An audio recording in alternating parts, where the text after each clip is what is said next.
Ya, halo, selamat malam kepada para support Cuan Troopers. Apa kabarnya? Mudah-mudahan luar biasa. Dan kembali lagi bersama saya hadir pada malam hari ini, Beres Wijaya dari Sukor Sekuritas, di mana kita akan memberikan update kaitannya mengenai market. Dan tentu saja kali ini spesial dengan tema TikTok Special January Effect, di mana kita akan bahas kaitannya mengenai kehidupan para trader di bulan Januari ini, serta bagaimana strategi para trader ini untuk menyikapi January Effect. Kemudian kita juga akan bahas apakah January Effect ini akan ada atau tidak menurut pandangan seorang Wijen Pontus.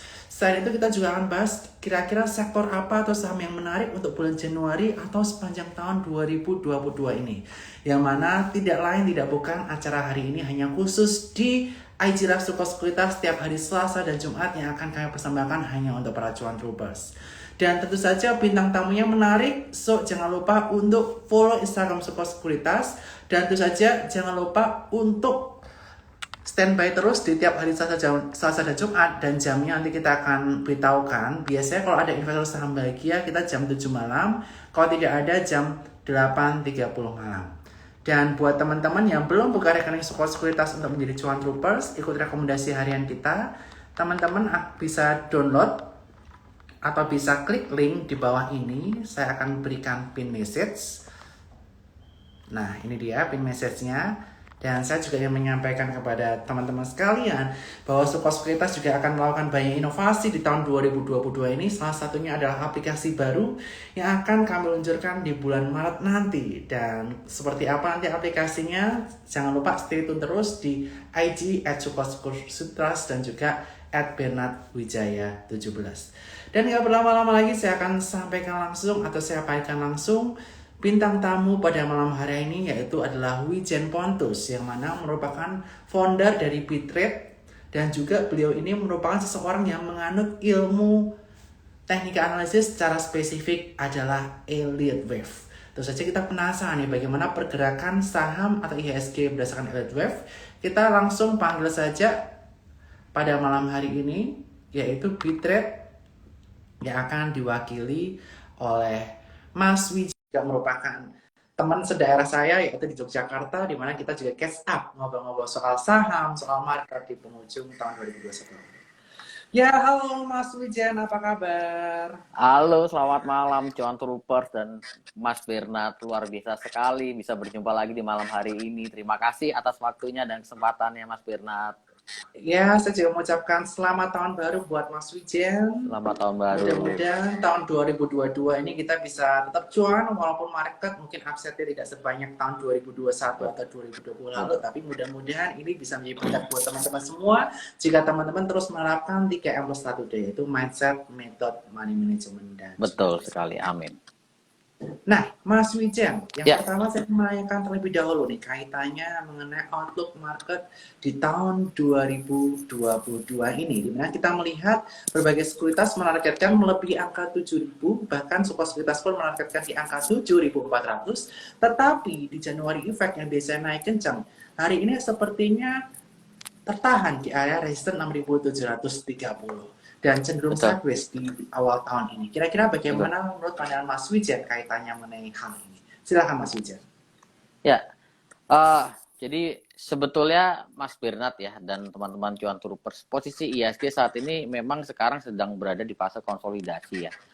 Jadi cenderung naik segan, turun pun ogah-ogahan gitu ya.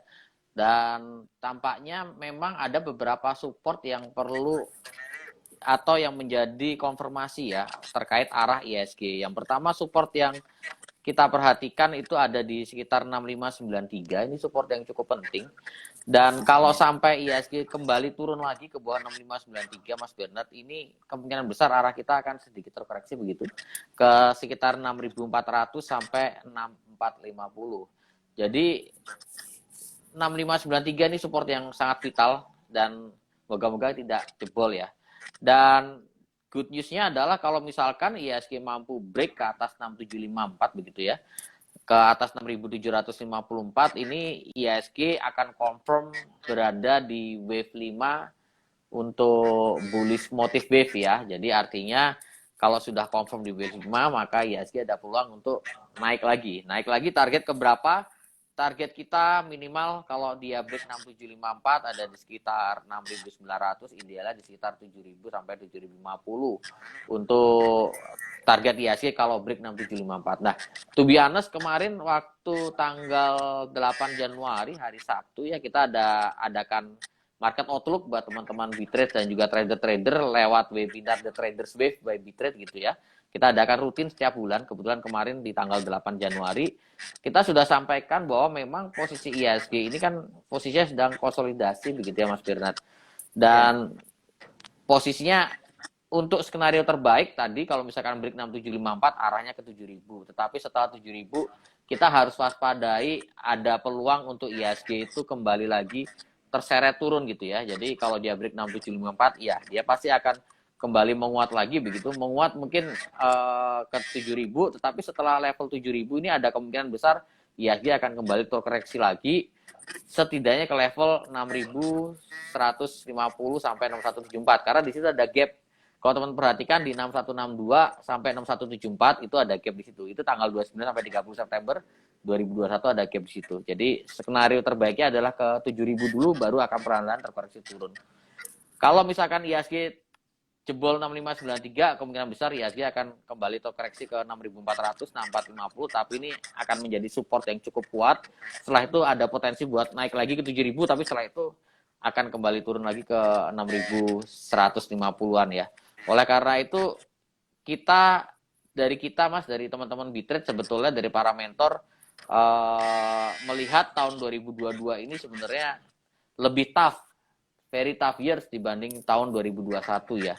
2021 sudah mulai terasa tough ya dibanding 2020 tapi belum terlalu tough. Kita lihat 2022 ini akan sedikit lebih tough seperti itu. Sehingga menurut kita adalah kita tetap harus waspada apalagi posisi IHSG belum break 6754 kita harus waspada.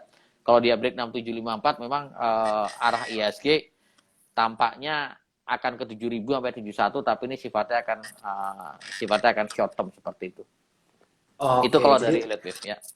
Oke, jadi buat teman-teman Cuan Troopers jangan lupa perhatikan area resistance 6754 di mana area 6754 ini akan menjadi area krusial jika dia breakout disertai dengan volume dan bertahan hingga air closing ada potensi melaju hingga kisaran area 7.000 sampai 7.100. Tapi waspadai IHSG masih dalam fase konsolidasi di mana area support di area 6593 dan jika area 6593 terjebol ini ada potensi ke 6.400 sampai 6.450. Nah, oleh karena itu perhatikan money management buat teman-teman sekalian dan jangan lupa diversifikasi atau money management sehingga betul teman-teman ini bisa mendapatkan keuntungan juga di tahun 2022 ini. Walaupun menurut pandangan Bro Wijen tahun ini akan lebih tough dibandingkan tahun 2021 atau tahun 2020. Nah, Bro Wijen, kita akan berbicara mengenai makroekonomi terlebih dahulu. Nah, kira-kira menurut Bro Wijen nih, kaitannya mengenai yang pertama, inflasi yang cukup tinggi yang menyebabkan bond yield mengalami kenaikan cukup signifikan. Yang kedua, kaitannya mengenai COVID-19. Dan yang ketiga adalah kaitannya potensi kenaikan suku bunga di tahun ini. Apakah hal-hal tersebut perlu dikhawatirkan oleh para investor di tahun 2022? Atau bagaimana pandangan Mas Wijen? Apa saja faktor yang perlu kita perhatikan di tahun 2022 ini yang bisa menjadi tambahan informasi atau knowledge buat kita semua untuk mengatur posisi trading kita? Silakan Mas Wijen. Ya, thank you Mas Berat. Jadi kalau kita melihat sebelum kita masuk terkait isu-isu tahun 2022 ya, kita bisa review sedikit di tahun 2021 sebetulnya data-data ekonomi yang dikeluarkan oleh pemerintah sebenarnya cukup bagus ya. Kita lihat bahwa suku bunga juga cenderung stabil 2021 ketahan di 3,5 dan tingkat inflasi juga relatif rendah dan juga kalau kita lihat dari neraca perdagangan kita relatif surplus terus ya. Dan bahkan revenue tingkat penerimaan revenue sepanjang 2021 kemarin jauh melebihi ekspektasi daripada PBN ya. Dan ini suatu hal yang menurut saya juga tidak lepas daripada strategi-strategi pemerintah sendiri untuk melakukan efisiensi di berbagai lini ya. Kita tahu banyak sekali gebrakan-gebrakan yang sudah dilakukan oleh pemerintah ya, mulai dari perusahaan holding ya, baik holding pertambangan, holding dan industri farmasi dan lain-lain. Lalu juga termasuk pembangunan infrastruktur di berbagai sektor ya, dari jalan raya maupun dari smelter dan lain-lain. Dan ini tampaknya sudah mulai menunjukkan hasil ya. Dan ini ada satu isu yang menurut saya cukup menarik Mas Bernard di awal 2021 di mana pemerintah sempat untuk melarang ekspor batu bara. Ini quite interesting karena menurut saya ketika pemerintah sudah ini pemerintah rasa-rasanya baru pertama kali ya dia melakukan pelarangan ekspor untuk batu bara yang menyebabkan banyak negara-negara tetangga Filipina, Jepang, bahkan China itu mulai teriak karena menyebabkan mereka terancam untuk kekurangan batu bara sehingga terancam pada suplai energi listrik di negaranya. Ini quite interesting itu yang pertama. Yang kedua yang kita soroti adalah selain sektor di pelarangan terhadap batu bara juga di Januari ini pemerintah sudah berani untuk menutup izin daripada atau meniadakan izin dari tambang-tambang yang tidak efektif dan tidak efisien ya, artinya yang tidak beroperasi lalu ditutup izinnya ya, lalu di cancel izinnya seperti itu. Ini juga suatu langkah yang menurut saya berani. Sepanjang ingatan saya rasa baru pemerintahan Pak Joko ini yang berani untuk mengkat gitu ya, mengkat izin-izin pertambangan yang sifatnya dan juga lahan-lahan yang sifatnya tidak efektif dan tidak efisien ya, yang tidak operasional. Ini juga suatu yang quite interesting. Lalu memang kalau kita melihat dari data, kalau kita lihat dari ekonomi kita memang cukup solid, cadangan devisa juga bagus, lalu dari inflasi juga terkendali, suku bunga juga terkendali tahun 2021 dan hutang ya, yang ingin saya garis bawahi, hutang memang kita cukup besar ya, naik sekitar 3,7% Mas Bernard ya dari data saya dibandingkan tahun sebelumnya. Tetapi yang menarik adalah sebetulnya hutang ini lebih kepada untuk belanja, bukan subsidi. Belanja banyak sekali ya, termasuk kelanjutan upaya untuk program pemulihan ekonomi nasional. Dan rasio hutang ini kalau banyak orang yang kuar-kuar gitu, wah ini hutangnya Indonesia kita banyak dan segala macam. Tapi sebetulnya ini masih jauh di bawah yang dimandatkan Undang-Undang Nomor 17 tahun 2003, yaitu maksimal sebesar 60%. Ini masih jauh di bawah 60% ya. Dan selain hutang yang sifatnya produktif, kita tahu juga ini hutang ternyata menghasilkan. Terbukti daripada peningkatan aset di tahun 2021 tuh aset hampir naik 10% aset negara. Ini suatu hal yang menurut kita positif. Meskipun demikian, kita kembali ke tahun 2022 Mas Bernard. Memang betul ada beberapa sentimen-sentimen yang perlu diperhatikan. Yang pertama di percepatan tapering ya, kita sudah mulai di Desember memang. Lalu ada kenaikan suku bunga, ancaman kenaikan suku bunga oleh The Fed yang memang mau tidak mau tahun ini rasa-rasanya pasti The Fed akan menaikkan suku bunga. Itu suatu resiko yang memang sudah diprediksi oleh banyak analis. Dan yang ketiga yang menurut saya cukup signifikan itu adalah terkait meningkatnya kasus Omikron ya. Di catatan saya saat ini di Indonesia sudah ada lebih dari 400 Mas ya yang terkena Omikron. Nah, ini yang menjadi sentimen menurut saya yang perlu diwaspadai. Meskipun sifatnya saya rasa jangka pendek begitu Mas Bernard. Oke, jadi ada sentimen-sentimen negatif kaitannya mengenai kenaikan suku bunga yang mengancam Indonesia dan berbagai belahan dunia di tahun ini. Kemudian kaitannya mengenai Omikron dan juga berbagai case lainnya yang tentu saja ini bisa menjadi perhatian. Tapi menurut pandangan Bro Wijan Pontus ini masih akan jadi short term sentimen ya, dimana mungkin nanti akan ada sentimen negatif tapi hanya dalam jangka waktu yang pendek. Seperti kita melihat hari ini kita juga melihat bahwa saham-saham kaitannya mengenai electric vehicle mengalami penurunan cukup signifikan dikarenakan pelarangan ekspor bauksit dalam bentuk yang mentah. Ini juga menjadi hal yang diperhatikan, yang menjadi sentimen negatif sementara buat emiten-emiten tersebut. Karena kita melihat kemarin juga emiten batubara habis ditutup ada penurunan saat, tapi habis itu lanjut lari karena harga mengalami kenaikan cukup signifikan di bulan Januari. Nah, dari sisi suku sekuitas sendiri kita juga melihat bahwa target suku sekuitas di tahun 2022 ini adalah kenaikan IHSG di angka 7.400 dengan EPS growth di angka 20,4%. Kalau menurut Bro Wijan, apakah target ini doable untuk dilirik dari sisi Bitrate nih, dari sisi ilmu LLF? Silahkan. Betul, meskipun tadi di awal ya saya sampaikan bahwa memang ada potensi dia terkoreksi ya ke at the worst case kalau dia break 7.000 dia akan menuju ke 6.100. Tetapi sifatnya koreksi ini kan sifatnya minor ya Mas dan Mas Bernard, dan kita perkirakan bahwa koreksi yang mungkin terjadi di IHSG ini mungkin akan berlangsungnya singkat, kurang lebih mirip seperti tahun 2020 yang mana kalau kita perhatikan pas awal-awal kasus COVID itu ditemukan kan IHSG itu koreksi sekitar mungkin 2 sampai 3 bulan ya. Dari Januari mulai turun, Februari mulai turun, Maret udah mulai bottom, April akhirnya dia berbalik arah di tahun 2020. Dan saya lihat juga cenderungannya kalaupun dia terjadi koreksi, koreksi akan sifatnya singkat, cepat dan pendek karena sentimen-sentimen yang ada yang tadi yang perlu diperhatikan, jadi concern-concern yang perlu diperhatikan tadi juga sifatnya jangka pendek, sehingga koreksi yang harusnya akan terjadi nanti sifatnya juga akan jangka pendek. Setelah itu ya IHSG akan kembali naik lagi. Dan saya optimis Mas, kalau angka level 7.400 itu pasti akan tercapai di IHSG ya, entah di akhir tahun ini atau at least di tahun depan ya, mungkin di semester pertama di tahun depan. Tapi angka 74 sangat-sangat doable menurut kita.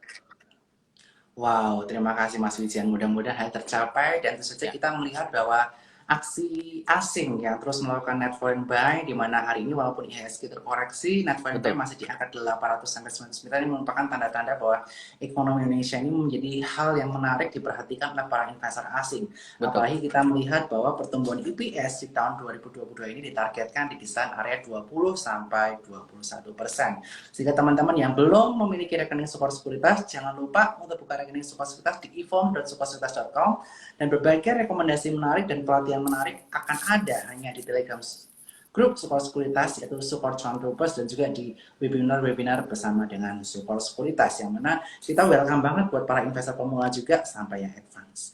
Oke, Bro Wijen, sekarang kita akan bahas kaitannya mengenai volume transaksi di pasar reguler yang mengalami penurunan di tahun 2022 ini.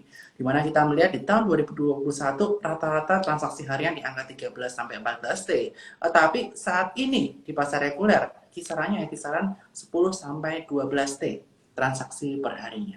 Ada apa ini kaitannya mengenai penurunan transaksi harian?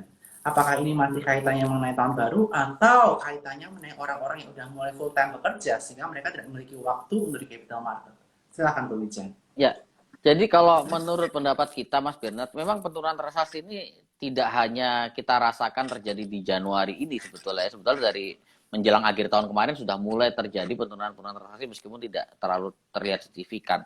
Dan kita melihat kenapa begitu karena satu, posisi IHSG sekarang posisinya di persimpangan jalan. Jadi tampaknya banyak sekali investor retail yang tampaknya masih cenderung wait and see ya. Wait and see ini posisi IHSG mau kemana? Break 6754 atau turun ke bawah 6593 begitu. Itu yang pertama. Yang kedua memang faktor daripada ekonomi yang sudah mulai pulih kita lihat ya. Dari data ekonomi 2021 sudah menunjukkan ekonomi kita mulai pulih dan ekonomi juga mulai berputar kembali begitu. Ini juga menjadi salah satu efek ya, salah satu konsekuensi yang menyebabkan transaksi di bursa cenderung turun ya, yang mungkin biasanya duit untuk usaha karena waktu itu awal pandemi masukin ke saham, sekarang usahanya sudah mulai bergerak lagi ya, sudah mulai beroperasi full lagi sehingga dana yang di saham mulai dikembalikan lagi ke usaha. Ini saya lihat terjadi di lapangannya seperti itu. Jadi ini dua faktor. Yang ketiga memang faktor yang berikutnya adalah kita tahu bahwa masyarakat Indonesia sekarang sudah mulai banyak yang WFO ya, work from office.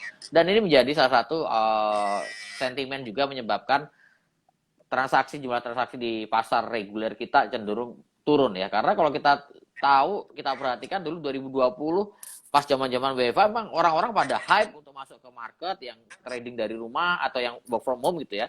Mencoba untuk trading dari rumah juga seperti itu. Oke, jadi ada beberapa faktor ya, terutama yang pertama kaitannya mengenai wait and see ya, antara tembus atau malah breakdown area 6754 dan juga 6593 ini adalah area konsolidasi. Kemudian kita juga melihat kaitannya mengenai capital outflow dari para pengusaha yang sebelumnya COVID nggak bisa berbisnis karena bisnis sudah mulai, mereka mulai mengalihkan dana dari capital market ke bisnis real. Dan yang ketiga adalah udah mulainya work from office ya, yang mana investor-investor yang sebelumnya WFH sempat trading mungkin sekarang waktunya lebih berkurang sehingga bisa saja mengakibatkan transaksi mengalami penurunan di pasar reguler. Kalau menurut Mas Wijen ini merupakan hal yang perlu dikhawatirkan atau tidak? Menurut saya sebetulnya ini hal yang wajar ya kalau terjadi dalam siklus pasar modal, suatu hal yang wajar dan selalu seperti itu. Jadi ini bukan sesuatu hal yang perlu dikhawatirkan berlebih menurut saya untuk penurunan transaksi ya. Yang perlu diperhatikan kita tetap stay saja pada kita punya trading plan, pada money management tadi ya. Pada metode kita juga harus bagus gitu ya, dan juga kita harus perhatikan arah ISG ini akan kemana. Ini perlu banget kita perhatikan di beberapa hari ke depan ya. Apakah dia break ke atas 6754 atau turun ke bawah 6593 itu. Lalu yang berikutnya lagi mungkin yang perlu diperhatikan juga untuk teman-teman cuan trooper sebenarnya ketika kita membeli satu saham ada baiknya juga untuk kita memperhatikan dari sisi fundamentalnya ya. Karena bagaimanapun saham-saham dengan fundamental baik ketika ekonomi pulih maka laporan keuangan juga akan baik lagi, akan meningkat lagi dan itu mau tidak mau akan berdampak nanti pada harga sahamnya ya. Jadi fundamental tetap harus diperhatikan menurut saya Mas Bernard. Oke, jadi jangan hanya perhatikan teknikal atau elliott wave dari Betul. teman-teman ketika memilih what to buy, jangan lupa menggunakan fundamental analysis, yang mana training juga akan disediakan dari sebuah sekuritas. Dan buat teman-teman sekalian, kita juga terbuka untuk Q&A untuk menanyai sektor atau saham apa yang menarik. Tapi sebelumnya, saya ingin menanyakan dulu ke Bro Wijen nih. Mas Wijen, di tahun 2022 ini kira-kira sektor apa yang menurut Mas Wijen ini seksi untuk kita semua? Ya, ada beberapa sektor yang kalau kita berbicara dari indeks sektoral dan dari sisi analis elite wave ya, dan sudah kita bahas juga pada webinar kita hari Sabtu kemarin di Traders Wave by Bitrade, itu kita melihat ada beberapa sektor yang sudah berada di akhir downtrend ya. Pertama di sektor properti dan real estate ya. Ini kita lihat juga posisinya sudah berada di akhir koreksi dari wave 5 dari wave A. Artinya kita akan expect akan ada rebound mungkin di awal tahun ini di Q1-nya ada rebound. Ini bisa diperhatikan dalam sektor properti begitu. Lalu yang kedua di sektor teknologi juga masih menarik ya. Karena posisinya juga masih kita bisa melihat ada upside untuk dari indeks sektoral kita masih bisa melihat ke arah sekitar 11.000 untuk indeks sektor daripada sektor teknologi ini. Lalu berikutnya yang untuk long term ya, artinya untuk berbicara sampai akhir tahun yang sudah berada di akhir downtrend jangka menengahnya begitu itu ada di sektor basic materials. Basic materials itu sebagai contoh Inco, Antam meskipun hari ini terkoreksi cukup dalam ya. Tapi kita melihat koreksi ini sebagai koreksi akhir daripada downtrend midterm-nya, jangka menengah gitu ya. Karena posisinya sekarang untuk indeksnya sendiri, indeks basic material itu posisinya sekarang berada di akhir wave C daripada wave B. Jadi artinya setelah wave B ini selesai harganya akan kembali rebound lagi. Tetapi ini untuk midterm ya, untuk midterm. Tentu untuk jangka pendeknya sektor basic material ini masih akan potensi terkoreksi lagi terutama di metal ya. Inco dan Antam, Tins itu juga masih akan terkoreksi lagi.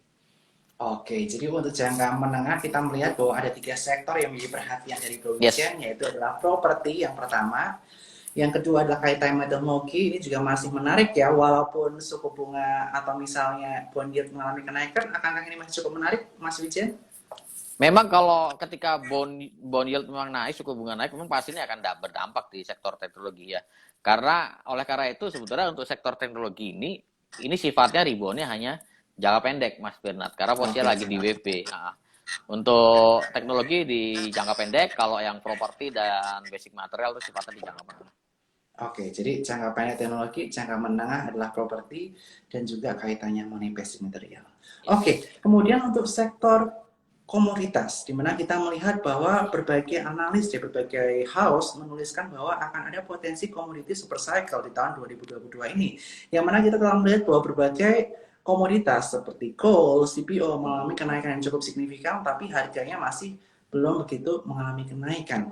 Akankah ini menarik ataukah coal ini hanya cukup menarik hingga musim dingin ini berakhir? Ataukah hingga saya penghujung tahun? Karena kita melihat krisis energi di mana-mana. Ya, kebetulan kemarin pas kita berikan webinar Traders Wave by Bitrade hari Sabtu kemarin kita juga membahas outlook untuk harga-harga komoditas ya. Salah satunya coal. Jadi posisi coal ini sebenarnya memang dia rebound dan posisi harga juga cukup naik gitu ya.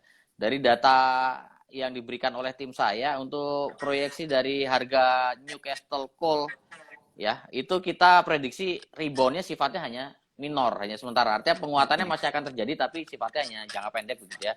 Jangka pendek tetapi setelah itu dia akan kembali terkoreksi lagi Mas. Kalau menurut kacamata dari Elliott Wave ya, artinya mungkin tadi terkait dari apa yang Mas Beda sampaikan, kenaikannya sifatnya hanya sementara, setelah itu dia akan kembali turun lagi, terkoreksi lagi untuk Newcastle Coal Futures ya.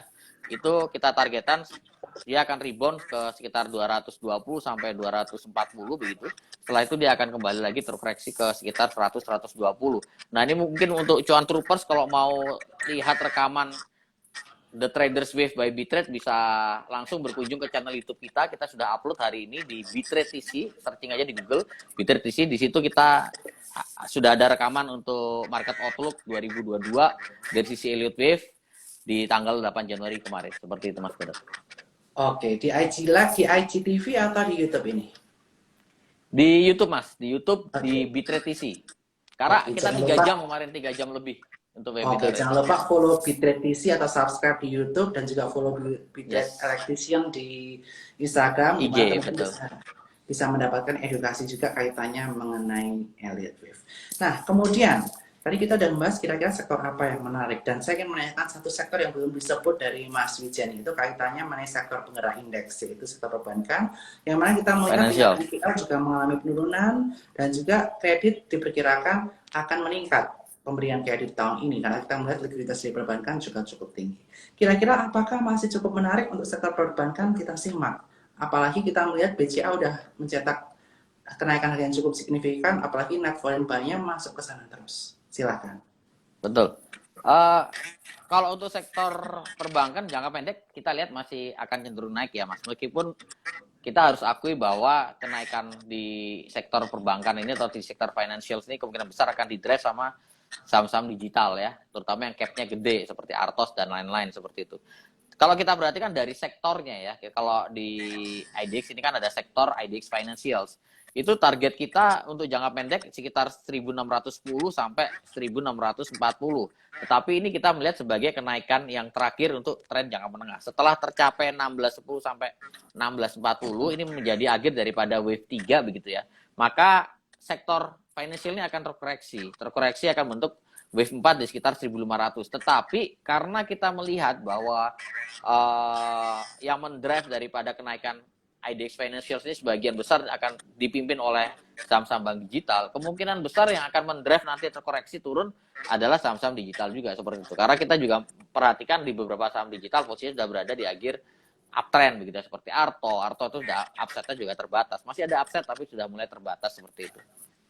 Oke, jadi di drive digital, terutama digital yang besar ya, seperti Arto yang mengalami kenaikan cukup signifikan, tapi waspadai nanti ketika MSCI rebalancing mungkin ada potensi sell on news, jadi teman-teman bisa perhatikan di situ, dan juga kaitannya mengenai saham-saham digital, waspadai jika ada koreksi jangka pendek. Lalu untuk kaitannya mengenai bank-bank mini yang hari ini anjlok gila-gilaan atau bahkan cenderung banyak yang masuk ke ARB, bagaimana pandangan Bu Wijen kaitannya mengenai hal ini? Seperti contohnya BBYB, BGTG, dan juga BAPP. Ya, untuk saham-saham digital memang saya rasa sudah mulai hype-nya sudah mulai jauh berkurang Mas ya. Apalagi kemarin Desember sudah lewat untuk ketentuan OJK untuk meningkatkan modal, itu yang pertama. Yang kedua, beberapa saham digital memang kita lihat posisinya sudah mulai overpriced ya. Jadi koreksi yang kita lihat ini koreksi yang sifatnya wajar. Kalau misalkan kita lihat perhatikan BGTG meskipun dia akan ada right issue di bulan Februari begitu ya. Ini koreksinya sifatnya minor kalau kita lihat ya. Mungkin sekitar 200 sampai 210. Lalu habis itu BGTG akan kembali naik lagi. Tetap untuk target let's say di Februari bulan depan begitu ya. Kita melihat BGTG ada pulang untuk rebound dan bentuk WFB dengan targetnya sekitar 270 sampai 280 target minimal. Jadi buat teman-teman yang memang sudah masuk di BGTG dan posisinya mungkin belum keluar begitu ya, kemungkinan besar akan ada downside ya, akan masih ada koreksi lanjutan mungkin sekitar level 200 sampai 210. Tapi setelah itu harusnya BGTG akan kembali rebound. Dan kalau kita lihat BGTG seperti ini kurang lebih juga untuk saham-saham yang digital lainnya yang hari terkoreksi cukup dalam akan hal yang sama ya. Kecuali BABP kalau menurut saya Mas. Kalau BABP saya lihat ada potensi untuk turun lebih lanjut lagi ke bawah 140, 130 seperti itu. Oke, jadi bank digital akan main penurunan kecuali BABP yang akan turunnya lebih dalam lagi. Yes. Nah, kemudian kita akan bahas kaitannya mengenai saham yang lagi hype, di mana kita melihat bahwa perusahaan ini mengalami arah berkali-kali ataupun mengalami kenaikan berhari-hari. Seperti contohnya BPHI, itu yang setelah diumumkan dia dicaplok oleh Bukalapak, dia juga mengalami kenaikan. Dan yang selanjutnya adalah CMPP. yaitu perusahaan AirAsia, yang mana di luar AirAsia. negeri sana AirAsia itu udah bukan lagi pesawat tapi juga ada delivery makanan, ada ride Betul, hailing, ada betul, super apps, dan potensi di betul. Indonesia juga kan seperti itu. Kira-kira seperti apa pandangan Bro Wijen kaitan mengenai hal ini? Oke. Kalau BBHI karena memang dia baru kemarin baru beberapa waktu lalu ada berita bagus ya. Tetapi kalau kita melihat lagi-lagi untuk BBHI khusus ya, kita akan lihat dari BBHI sendiri posisinya sekarang sedang berada di running wave 5 daripada wave 3, Mas. Memang dia upside masih ada ya, kita lihat upside juga masih ada. Tapi asetnya akan relatif terbatas. Di harga baru setelah red issue ini harganya kan target kita di sekitar 7.000 sampai 7.700 untuk target BBHI. Setelah itu dia akan kembali turun lagi ke sekitar level 3.500-an, 3.500 sampai sekitar 4.000, Mas. Jadi menurut saya kenaikan BBHI akan cenderung sudah terbatas ya. Masih naik, yes, masih naik. Tetapi ini kenaikan menjadi kenaikan yang terakhir. Lalu untuk CMPP ini sebenarnya di luar sana AirAsia cukup menarik karena kalau dia hanya mengandalkan carrier saja atau hanya mengandalkan pesawat, bisnis pesawat tentu sudah nggak seksi lagi. Tapi kalau dia sudah masuk ke super app dan sudah masuk ke delivery dan lain-lain, ini sesuatu hal yang menurut saya menarik. Dan kalau kita lihat CMPP ini trennya masih akan naik, Mas. Saya belum melihat ada cenderungan untuk CMPP itu terkoreksi. Pun kalau akan terkoreksi, dia relatif koreksi akan terbatas sekitar 350 sampai 360. Tetapi saya optimis dalam waktu dekat CMPP akan menapakkan langkahnya, menapakkan jejaknya di level 500-an dalam waktu dekat. Siap. Oke, sekarang kita akan lanjutkan ke Q&A dari teman-teman sekalian. Jangan lupa buat yang nanya jangan di komen, karena tentu saja kalau di komen kita akan pusing karena banyak banget tanyain di kolom Q&A. Dan selanjutnya buat teman-teman sekalian jangan lupa screenshot event hari ini, story, tag ke Support Sekuritas dan ke Bitrade, yang mana teman-teman akan mendapatkan hadiah cantik 5 kado dari Boris, kaos Boris yang viral dipakai Bro Michael Yus juga, di Realsia juga, sehingga teman-teman ayo jangan lupa story event hari ini. Dan saya akan mulai dari pertanyaan pertama yang heboh hari ini. Adalah kaitannya mengenai Antam, Teens Info yang hari ini melempar cukup signifikan dikarenakan adanya keputusan dari pemerintah yang mana melarang untuk ekspor bauksit dan berbagai material lainnya yang masih dalam bentuk mentah sehingga berdampak pula ke Antam Teens Info dalam jangka pendek. Kira-kira bagaimana dampaknya dalam jangka panjang? Walaupun Antam sendiri revenue dari bauksit itu di bawah dari 5%, sehingga itu saja dampaknya tidak akan terlalu signifikan Betul. walaupun tekanan. Gimana menurut pandangan dari Bro Wijen? Ini sebenarnya karena harga turun kan memang karena kalau di Antam, kasus di Antam memang karena terseret sentimen aja ya. Dan kita lihat juga sifatnya sementara. Meskipun kalau kita berbicara teknikal, Mas, kalau teman-teman perhatikan sebenarnya dari awal 2021 sampai Desember kemarin, ini kan Antam posisinya sedang konsolidasi bentuk triangle begitu ya, bentuk pola triangle, symmetrical triangle pattern. Dan per hari ini sayangnya dia jebol ke bawah 2210 sehingga menyebabkan pola triangle jebol juga. Dan ini juga sekaligus mengkonfirmasi posisi Antam berarti sudah confirm turun membentuk wave C begitu ya. Nah, kalau kita berbicara Elliott Wave, maka target Antam sebenarnya kita melihat sangat mungkin sekali untuk menuju level 1.500. Meskipun sebelum menuju 1.500, harusnya Antam akan tertahan di level 1.900 sampai sekitar level 1.950. Habis itu dia akan rebound, baru setelah itu akan lanjut terkoreksi lagi. Karena dari Elliott Wave, targetnya idealnya memang di sekitar 1.500. Dari pola triangle pattern pun karena hari ini sudah break, targetnya juga sekitar 1.500-an. Jadi ini perlu diwaspadain buat penurunan Antam. Lalu untuk Inco, meskipun dia belum jebol supportnya yang support penting gitu di level 4210, ada kemungkinan besar Inco akan segera jebol support itu. Dan Inco akan rawan kalau dia jebol ke 4210, tampaknya Inco akan rawan untuk kembali terkoreksi sekitar 3.500-an. Itu ada level support. Karena posisinya juga mirip dengan Antam, posisinya sedang running di wave C kalau dia jebol 4210. Lalu untuk Teens, tampaknya ini akan mirip ya. Karena semuanya rata-rata hari ini jebol. Teens juga sudah mulai jebol support begitu ya. Antam juga jebol support penting.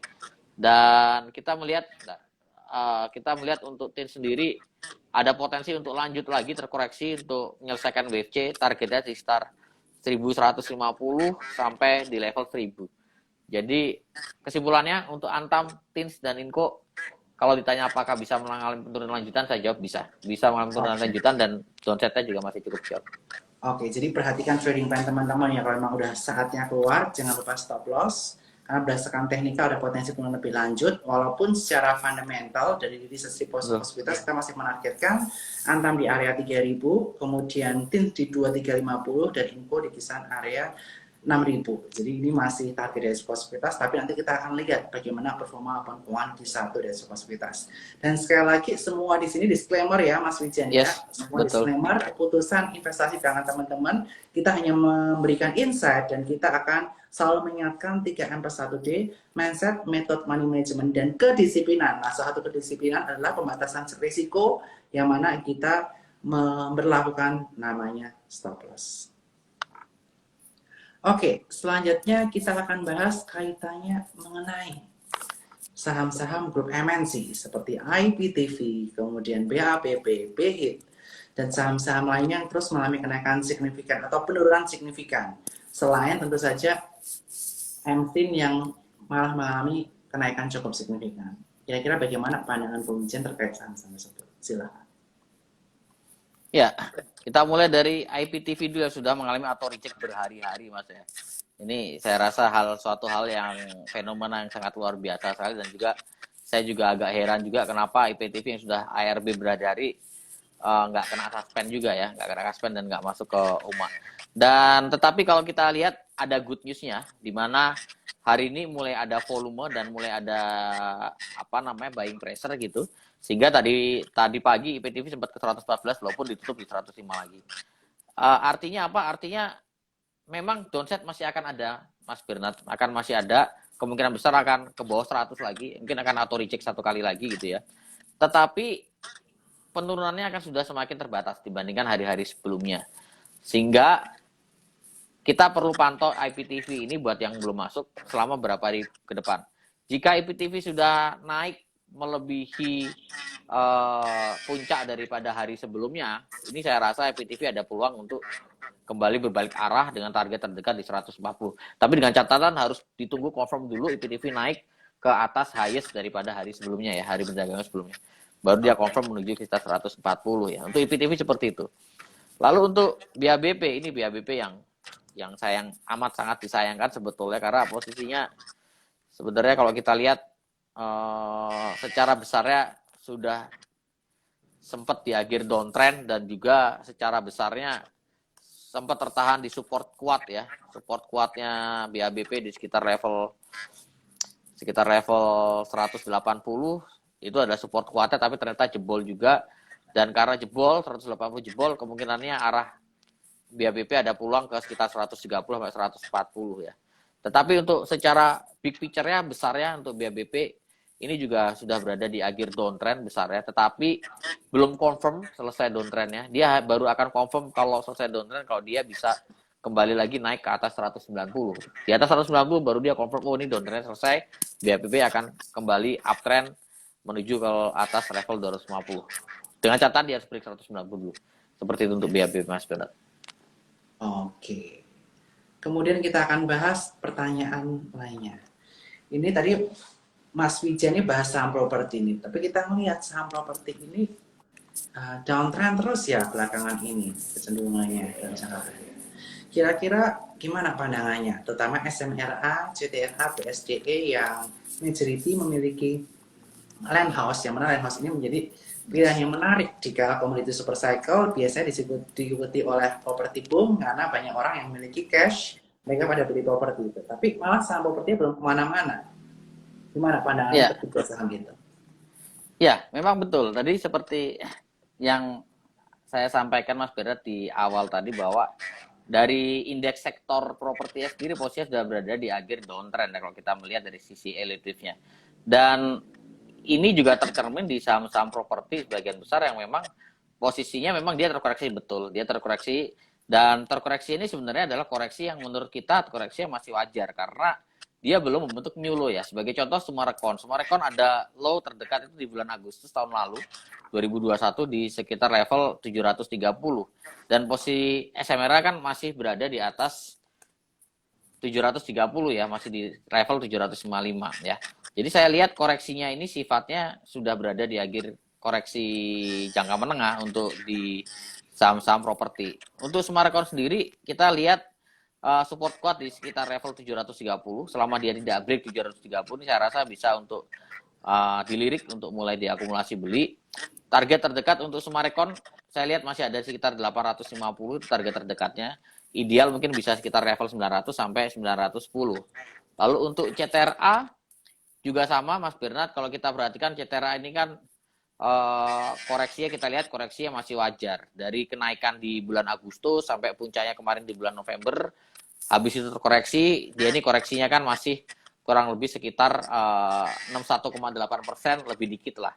Jadi kita lihat koreksinya masih sifatnya wajar.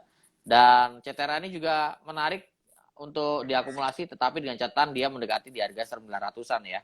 900, 910, 890 itu menarik untuk diakumulasi beli.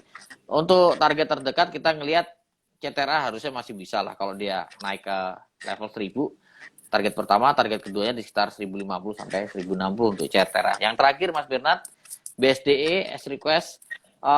BSDE juga posisinya sekarang sedang berada di wave B begitu kalau kita perhatikan di wave B atau di wave 2.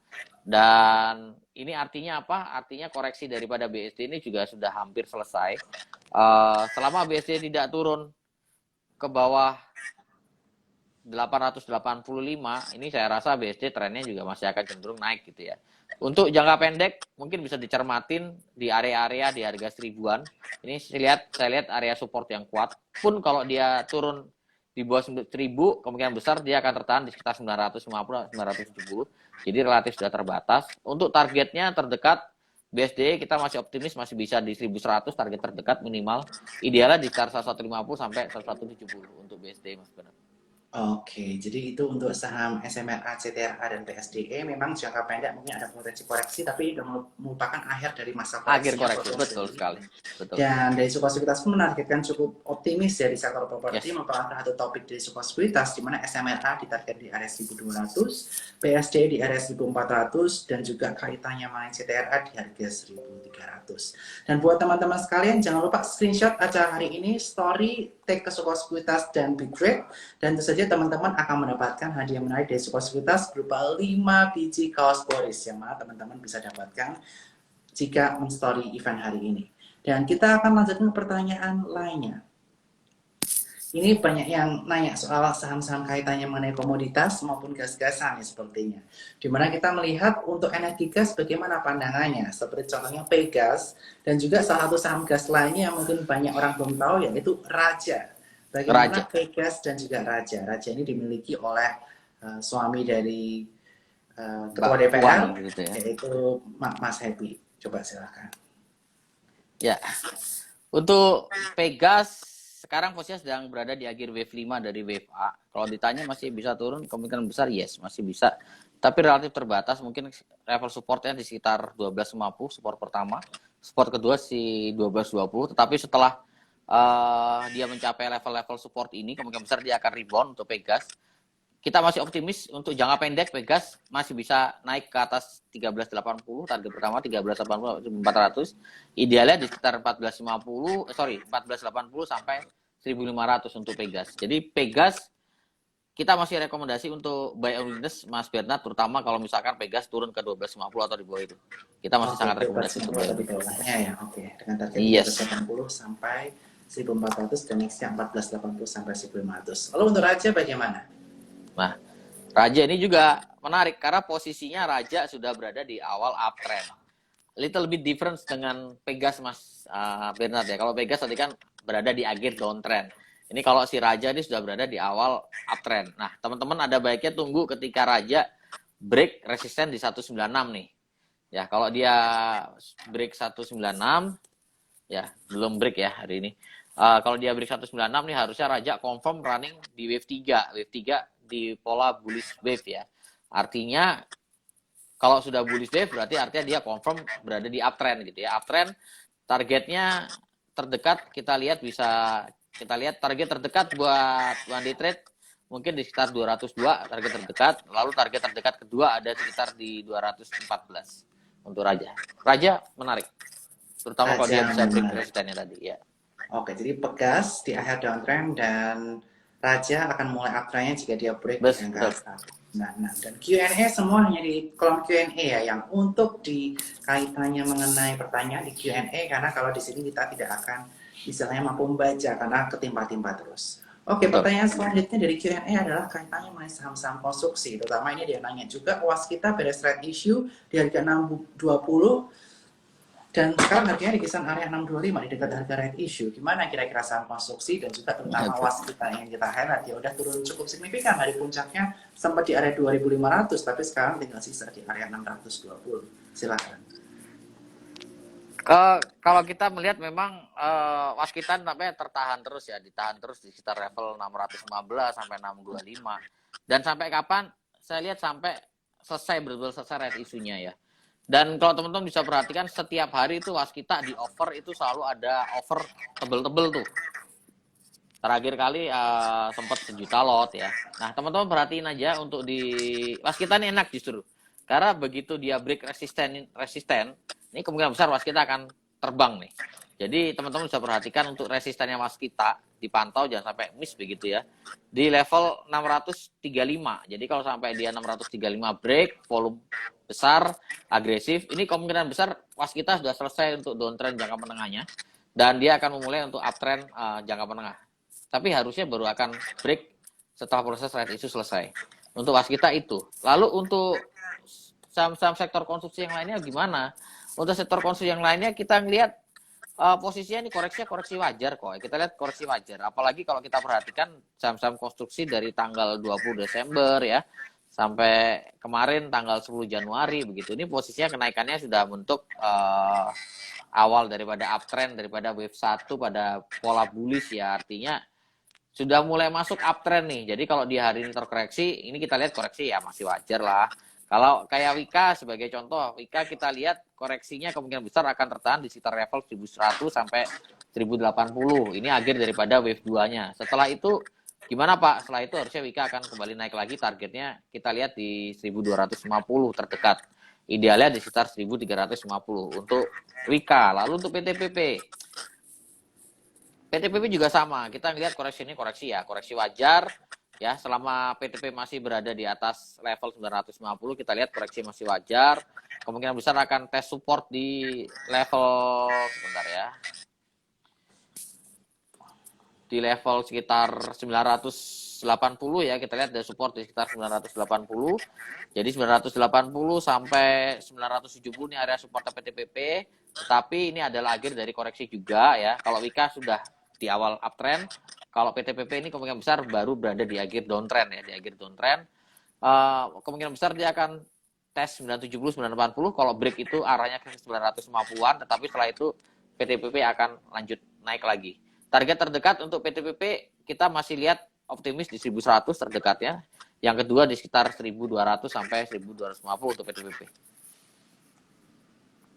Oke, begitu update kaitannya mengenai sektor konstruksi. Dan kita akan bahas 2 pertanyaan terakhir sebelum nanti closing statement dari Bro Wijen. Dan kita pengen thank you banget buat Bro Wijen buat malam hari ini. Dan jangan lupa buka rekening Sukasuklas di eform.sukasuklas.com supaya teman-teman bergabung dengan Cuan Troopers, ikut training-training kita, kemudian ada berbagai rekomendasi di Sword Cuan Troopers dan menjadi komunitas diskusi buat teman-teman sekalian saling menguatkan satu sama lainnya. Dan selanjutnya kita akan bahas kaitannya mengenai BBYB, yang mana BBYB ini merupakan bank digital dengan jumlah downloader terbanyak di angka 12,6 juta dan salah satu bank digital yang memiliki digital lending yang udah dirilis dan target dari Sukasuklas di area 4340, tapi belakangan ini koreksi karena sentimen kaitannya mengenai red issue dan juga kaitannya mengenai yield obligasi yang cukup tinggi di Amerika Serikat sana. Bagaimana pandangan Bro Wijen kaitannya mengenai kondisi teknikal dari BBYB? Silakan. Sebetulnya koreksi BBYB ini posisinya koreksi wajar ya. Kita lihat ini masih di wave 4 ya kalau besar ya. Puncak wave 3 itu di Desember kemarin tuh yang highest tertinggi ya teman-teman Cuan Troopers. Lalu koreksi yang terjadi sejak Desember itu adalah bagian dari wave 4. Kalau kita tarik Fibonacci, sebetulnya target ideal koreksi itu BBB ada di sekitar level 2100 sampai 2150 ya. Setelah itu harusnya dia akan rebound. Itu target pertama. Kalau dia sampai jebol 2150 terus ke mana Pak ya? Lalu kalau dia jebol 2150 maka arahnya akan menjadi kemungkinan besar ke level 1900 sampai 1950. Jadi saya rasa 2150 ini menjadi area support yang harus diperhatikan. Kalau dia jebol turun dalam dan agresif ya, esok hari tampaknya siap-siap ke bawah 2000, tetapi ini koreksinya koreksi wajar ya. Koreksi bagian daripada wave 4, setelah itu BBIP akan kembali naik lagi. Naik lagi ke berapa Pak targetnya? Target terdekat minimal sekali 2.500 minimal sekali ya. Untuk target terdekat. Untuk jangka menengah saya setuju dengan teman-teman Sukor, proyek Sukor, bahwa BBB harusnya masih bisa naik at least setidaknya ke sekitar level 3.400 3.500. Jadi mendekati dengan target Sukor yang di level 4.000-an ya Mas Bernat ya. Yes, betul. Jadi ini cukup menarik. Perhatikan area support 2150. Teman-teman perhatikan, apalagi jika US Treasury pun mengalami penurunan kembali, khususnya ini akan menjadi sentimen yang cukup positif kaitannya mengenai saham-saham teknologi. Kemudian kita akan bahas pertanyaan terakhir buat Mas Wijen, yaitu kaitannya mengenai saham persemenan, yaitu ya. SMGR dan juga Tower. Semen SMGR, oke, SMGR, oke, semen ya.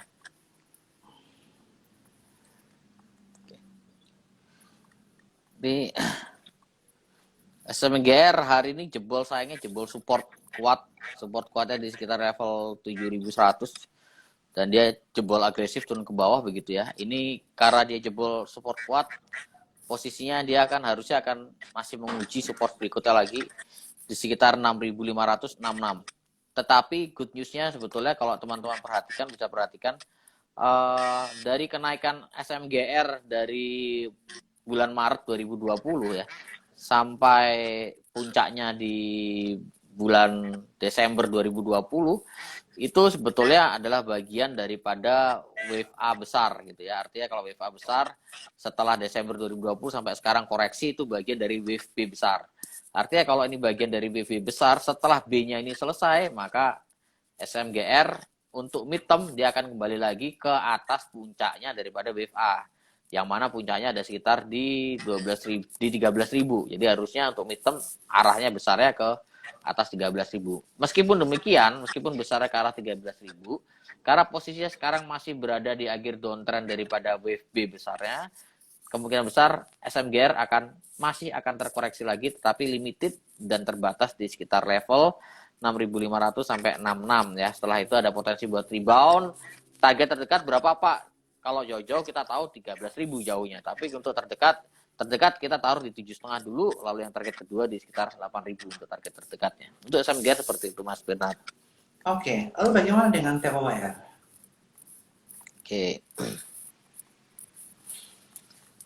sebentar. Oke.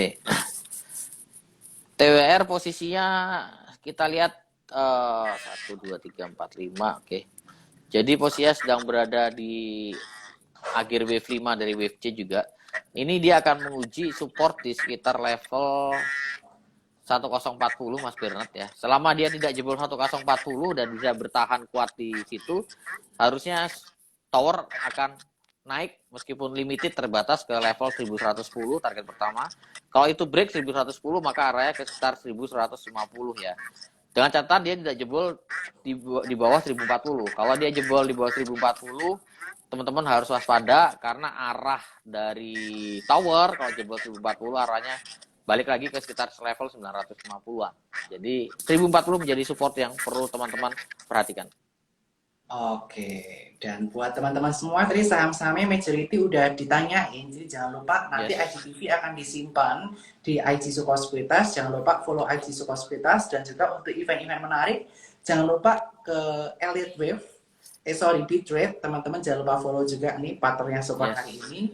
Dan tentu saja teman-teman hari ini 5 orang yang screenshot kemudian di story testimoni hari ini, tag ke Sukor dan juga ke Bitrate akan mendapatkan hadiah dari Sukor Sekuritas berupa 5 kaos Boris. Nah, Mas Wijen, sebelum kita akhiri bagaimana closing statement Mas Wijen kaitannya mengenai January effect serta outlook di tahun 2022 ini? Kira-kira sebagai trader nih, what should we perhatiin nih, to pay attention mengenai hal-hal apa? Silahkan. Oke. Yang pertama, kita sebagai trader tidak perlu menyikapin apa yang terjadi di marketnya secara berlebihan. Itu yang pertama ya. Artinya volatilitas fluktuasi dari harga ini hal yang wajar ya. Ada naik, ada yang turun begitu ya. Tinggal bagaimana kita menyikapi dan melihatnya dari sisi yang mana. Kalau kita melihat sebagai sesuatu disaster ketika IHSG terkoreksi atau ketika harga saham terkoreksi, maka ya ini akan menjadi hal yang negatif untuk kita. Tapi kalau kita melihatnya dari sisi yang lain, dari opportunity, dari kesempatan, ini bisa jadi akan menjadi kesempatan buat teman-teman mengkoleksi barang-barang dengan fundamental yang bagus, fundamental yang menarik, di harga yang murah juga. Ini mirip kejadian seperti tahun 2020, yang mana waktu itu mungkin banyak sekali yang ketinggalan momen ya. Kebetulan saat itu saya termasuk yang tidak ketinggalan momen. Jadi saya sempat menikmati ketika beli harga saham-saham posisinya sedang di murah-murahnya. Dan mungkin 2022 ini akan seperti itu. Jadi ketika IHSG itu koreksi akan banyak saham-saham yang fundamentally oke, fundamental bagus, tentu dengan dipandu oleh tim riset Sukor yang handal begitu ya. Tentu dengan ada analisis fundamental yang cukup bagus, yang sangat bagus sekali, yang itu bisa jadi guidance buat teman-teman. Ini kesempatan buat teman-teman untuk melakukan investasi jangka menengah ketika IHSG koreksi di saham-saham dengan fundamental solid. Yang pertama. Yang kedua, untuk teman-teman yang sifatnya sebagai seorang traders, sekarang ini justru enak banget untuk trading sebetulnya, terutama di saham-saham yang cap-nya kecil ya, market cap-nya kecil gitu ya, market cap-nya kecil, lalu untuk saham-saham yang bank digital begitu, ini juga menarik.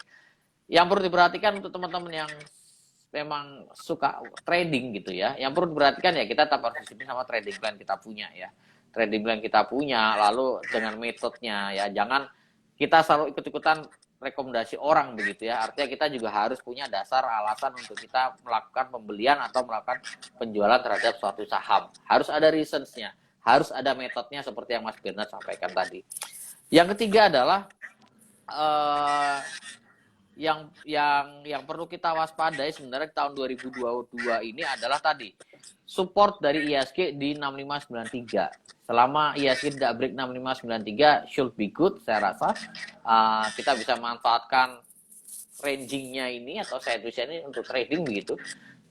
Kalau IHSG break 6754 ini akan menjadi even better news begitu ya, artinya IHSG akan menuju ke arah 7.000. Jadi 6593 perlu diperhatikan, kalau jebol itu kita akan sedikit koreksi ke 6.400-an, setelah itu dia akan kembali rebound lagi. Dan sekali lagi saya ucapkan terima kasih untuk Mas Bernard atas waktunya, kesempatan yang luar biasa malam hari ini.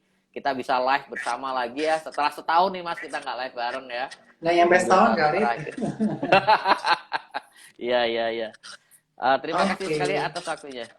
Terima kasih Mas Wijen, dan perhatikan area-area yang tadi disampaikan Mas Wijen, yaitu 6750 di kisaran 6754 dan support 6593, itu ya akan menentukan arah IHSG selanjutnya. Dan sekali lagi kita ucapkan terima kasih kepada Mas Wijen dan juga Bitrate atas malam hari ini, dan bisa teman-teman story event hari ini plus tonton di IGTV kita kaitannya mengenai siaran ulangnya. Sekali lagi terima kasih Mas Wijen, ditunggu bergabung bareng Sekuritas. Stronger together Mas Wijen. Stronger together. Terima kasih Cuan Troopers. Terima kasih Cuan Troopers. Thank you. Ya, aplikasi kita launching. Siap.